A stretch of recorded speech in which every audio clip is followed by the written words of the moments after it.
तर स्वारगेट बलात्कार प्रकरणातील आरोपी दत्ता गाडे याचे राष्ट्रवादीचे आमदार माऊली कटकेंसोबतचे फोटो समोर आलेत।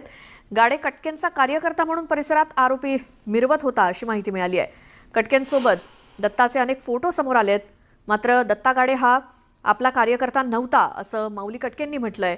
अनेक जण आपल्यासोबत येऊन फोटो काढत असतात, तसाच त्यानं आपल्यासोबत फोटो काढला असावा असं कटकेंनी सांगितलं।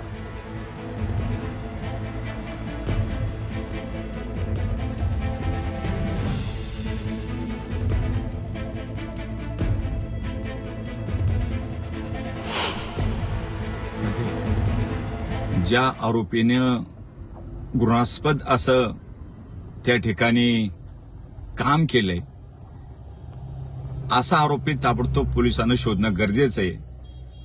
आणि हा आरोपी उज्जैन यात्रेला कुणाला मदत करत होता, कोणत्या महिला भगिनींना त्या ठिकाणी तो नेत होता, याची सखोल चौकशी पोलीस खात्यानं केली पाहिजे। याचे हितसंबंध कोणाकोणाशी होते ते ताबडतोब पोलिसांनी शोधले पाहिजे।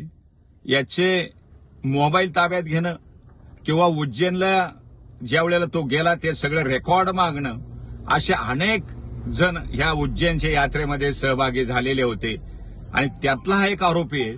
त्यामुळे अशा आरोपीला फाशीची शिक्षा होणं गरजेचं आहे आणि पोलीस खात्यानं संबंधित त्या आरोपीला ताबडतोब शोधून त्याच्यावरती कारवाई करून हा कोणाकोणाच्या घरी जात होता, याचे हितसंबंध कोणाकोणाशी जोडलेले होते ते शोधणं गरजेचे नाही। त्या हितसंबंधितावर पण कायदेशीर काय कारवाई करता येते का, याचा पण शोध पोलिसांनी घेतला पाहिजे।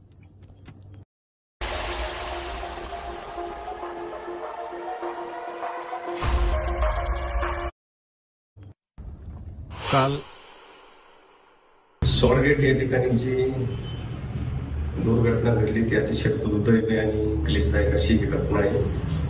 मीडियाच्या माध्यमातून असं समजलं की तो जो आरोपी आहे तो शिरूर तालुक्यामध्ये राहणार आहे। आता शिरूर हवेली हा मतदारसंघ माझा असल्यामुळे त्या ठिकाणी अनेक जण येत असतात, फोटो काढत असतात, भेटत असतात।